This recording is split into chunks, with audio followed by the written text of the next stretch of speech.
mukundwa urashaka guhura n'abahakwa gusa n'abahakwa kuvuga bimwe muga Imana yateguye kuguhindurira naho byabaye nabi imbere igomba guherezo ryiza igomba ikoresha abandi. Oh haleluya. Ntuce ufata abantu bose ngo bashe mu kivunga ngo abagabo bose ni babi abagore bose ni babi abantu bose ni babi.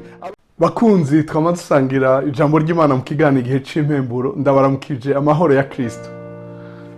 Ijambo dusanga mu gitabo c'Itanguriro igice ca 41 umurongo wa 50 gushika kwa 52. Itanguriro igice ca 41 umurongo wa 50 gushika kwa 52 handitse ngo Yosefu avyara abahungu babiri ikigoye kitaratera abavyara kuri ya Senati mwene Potifera umuherezi wo mu gisagara Oni. Yosefu uwifura amwita Manase bisobanurwa ngo kwibagiza.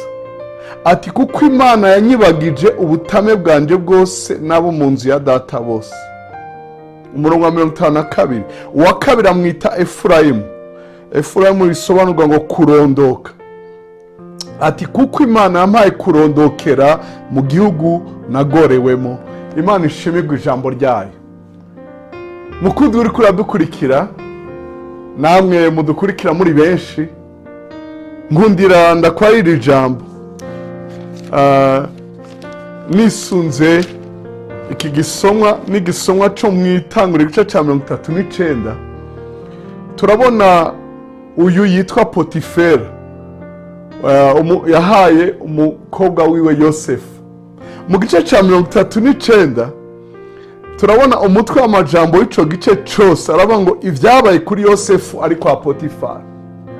Yaronkeye umugisha mugahava nabi muka Potifari amubesheye arapfungwa. Mukundwa uri kuradukurikira muri iki gihe cyo kwirugwa muri iki gihe cyo kuhanagurwa amosozi. Oh haleluya. Mundi andakora ngo naho abo kwa Potifari bakwabaje witega abo kwa Potifera baraguhoza. Oh haleluya. Mu gihugu kimwe mu Misiri yahuye nabo kwa Potifari ahura nabo kwa Potifera amazina hakwa gusa kuburyo ashobora kwikanga ati uwo muntu simwe nawe na Potifari ko amazina hakwa gusa. Mukundwa urashaka guhura n'abahakwa gusa n'abahakwa kuvuga bimwe muga Imana yateguye kuguhindurira naho byabaye nabi imbere igomba guherezo ryiza igomba ikoresha abandi. Oh haleluya. Ntuce ufata abantu bose ngo bashe mu kivunga ngo abagabo bose ni babi abagore bose ni babi abantu bose ni babi ugwaruka bose abahungu bose abakobwa bose abakoresha bose abategetsi bose indongozi zose abazungu bose abirabura bose abashinwa bose ndagusabye naho abo kwa Potifari bakwabajewe Yosefu abo kwa Potifera baraguhoza baguhoze bagufashe kwibagira bagufashe kurondoka wakire ukwirugwa kuvuye kuhoraho wakire indemesha mvuye kuhoraho muri iri jambo. Nkundi ndagusengera uhoraho uri Imana nziza uri Imana ikiza uri Imana itabara uri Imana yirura ndakweretse uyu muntu yankurikiye nuwazosangiza ubutumwa wese ibikomere byo mu mutima ntimubuze kwakira inyishu yiwe.